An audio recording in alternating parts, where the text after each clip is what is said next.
তো আজকে রান্না হচ্ছে কাঁঠালের বিচি দিয়ে চাপা দিয়ে কচুরলতি। আমার ছোটো বোনের রান্না করতেছে আজকে। আপনাদের বলেছি যে আমি অসুস্থ, কয়েকদিন যাবত আমার ছোটো বোনই রান্না বান্না করতেছে। আমার মেয়ে ভিডিও করে আর আমি ভয়েস দিয়ে শুয়ে তো এই জন্য যে চুলাতে কড়াই বসিয়ে কড়াইতে তেল দিয়ে তা ও রান্না করে আরেকভাবে, আমি রান্না করছি একভাবে। তা রসুন বাটা, তারপরে কাঁচামরিচ, পেঁয়াজ কুচি দিয়ে সেগুলোকে ভাজা ভাজা করে তার মধ্যে চাপা দিয়ে দিয়েছে। চাপা দিয়ে দেন হচ্ছে হলুদ গুঁড়া, মরিচের গুঁড়া, ধনের গুঁড়া, রাঁধুনি সজের গুঁড়া, এগুলো দিয়ে এখন কষিয়ে নিচ্ছে।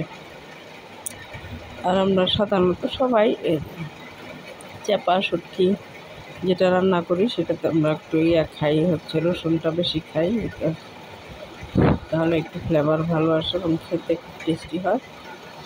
তো মশলাটা এখন কষিয়ে নিচ্ছে কাঁঠালের বিচি দিয়ে, লতা দিয়ে, মানে কচুরলতি দিয়ে। স্বাদ মতো একটু লবণও দিয়ে দিল। কাঁঠালের বিচিগুলো একটু ভাপ দিয়ে নিয়েছে ভিউয়ার্স। কচুরলতিগুলো ভালো করে কেটে ধুয়ে নিয়েছে। অনেকগুলো লতি। এটা আমাদের ঘরের সবচেয়ে ফেভারিট একটা খাবার। আর রান্না হয়েছে যে কাঁচা কাঁঠাল ছিল ভিউয়ার্স, রান্না করে ফ্রিজে রাখা হয়েছিল।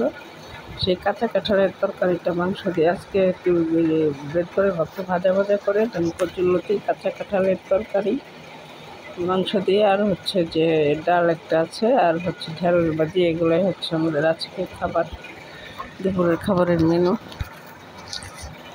আমার কাছে এটা একটা অমৃতের মতো খাবার, খুবই টেস্টি একটা খাবার হচ্ছে এটা। আমার কাছে মাছ মাংস এগুলো তো ম্যাটার করে না, ভালোও লাগে না।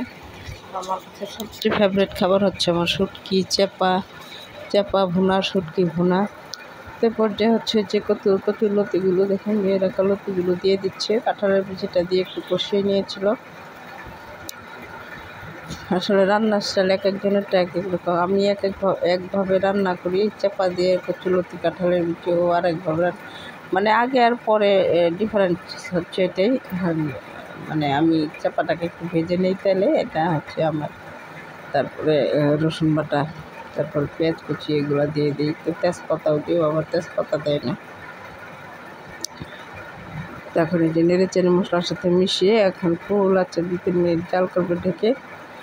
তো জাল হয়ে গেলে দেন দমে দিয়ে নামিয়ে নেওয়া হবে। তো এই যে ফাইনালি হয়ে গেছে। এতে চাপা দিয়ে কচুরলতি দিয়ে কাঁঠালের বিচি দিয়ে ভুনা, খুবই টেস্টি হয়েছে। আর এখন নেড়ে চেড়ে এখন দমে দিয়ে দেন হচ্ছে যে নামিয়ে নেওয়া হবে।